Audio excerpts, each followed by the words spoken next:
You think it's a smart thing to make a bargain with God, try to make a deal with Him, saying, if you just do this for me, I'll do such and such? Let's take a look in the book, see how that turned out for a fellow named Jephthah.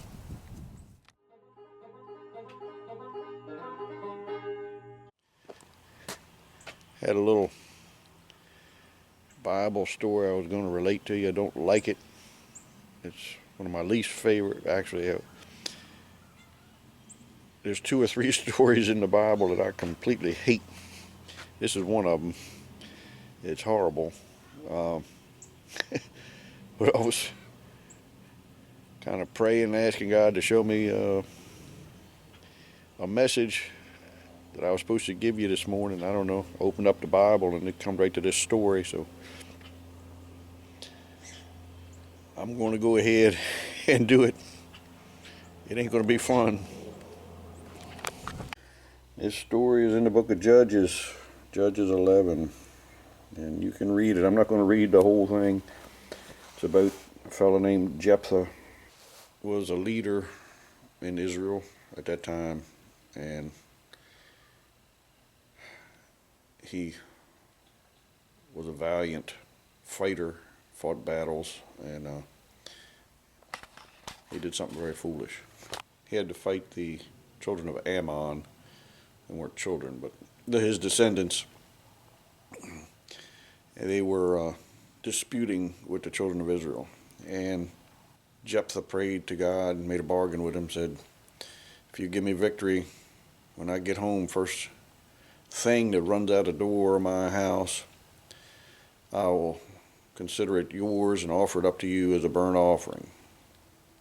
I'm sure he had plenty of animals and different things, and it was a stupid vow. And I don't think God wants us to make vows or bargains with him. In verse 30 it says, and Jephthah vowed a vow unto the Lord, and said, if thou shalt without fail deliver the children of Ammon into mine hands, then it shall be that whatsoever cometh forth of the doors of my house to meet me, when I return in peace from the children of Ammon, shall surely be the Lord's, and I will offer it up for a burnt offering.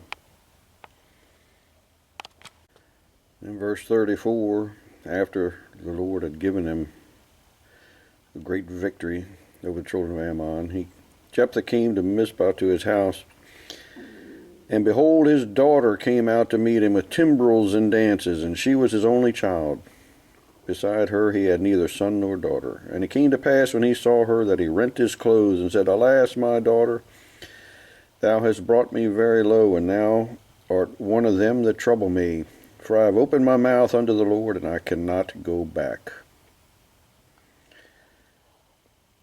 And she said unto him, my father, if thou hast opened thy mouth unto the Lord, do to me according to that which hath proceeded out of thy mouth.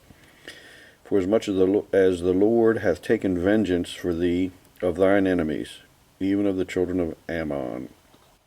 And she said unto her father, let this thing be done for me. Let me alone 2 months, that I may go up and down upon the mountains, and bewail my virginity, I and my fellows. And he said, go, and sent her away for 2 months. And she went with her companions, and bewailed her virginity upon the mountains. And when 2 months was up, she returned to her father, who did with her according to his vow which he had vowed. And she knew no man.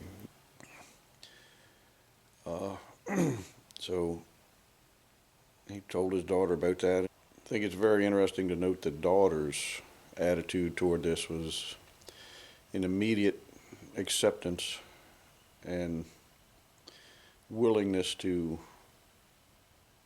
allow her father to carry out his vow that he had made to the Lord.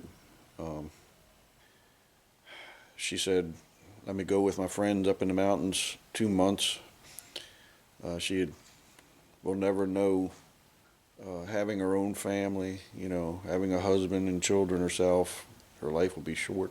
And she said, let me go up there with my friends and for 2 months and then come back. And then she did. When she came back, I guess she was offered up as a burnt offering. It's just horrible. It is the most sickening, horrible thing. It's in the top 3 of the worst things in the Bible. But God put it in there for a reason. I don't know. Is it to warn us not to bargain with him, not to make promises? If you do this for me, I'll do this for you. I don't know.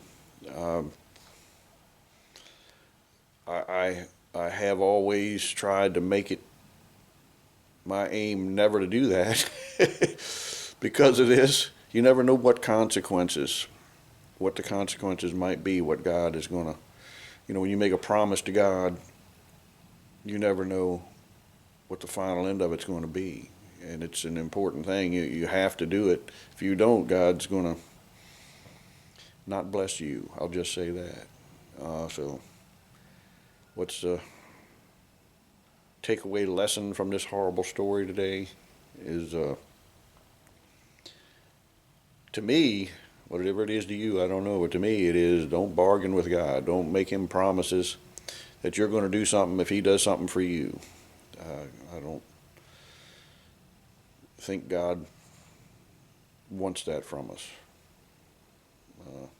I do not know why this is in the Bible, why it, we just don't know why with a lot of things, but anyhow, and I didn't like telling you about it either, but I just felt led to relate that story, and I'm sure there's somebody, maybe more than one out there, that needed to hear it for whatever reason. But God is faithful and just, and he will bless and he will work all things together for good for those that love him, even in a horrible, disastrous thing like this.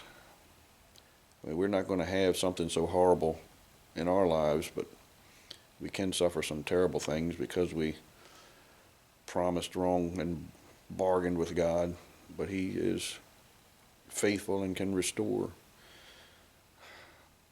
your happiness and fulfillment. So if you were in a similar situation, not that you had to sacrifice your only young daughter, but if you made promises to God and it came out bad, it could have been worse. And I mean, you might have done it and it came out great. But like I say, I don't know. Just felt led to relate this story. Make of it whatever you will. And hopefully we'll have something more uplifting next week. Hope you have a good day. And if you've never heard this story before, it's, I'm sure, kind of sobering. But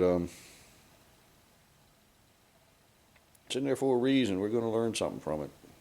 Just pray to God will help each of us to learn whatever lesson he wanted us to glean from this event, this tragedy. All right, we'll see you.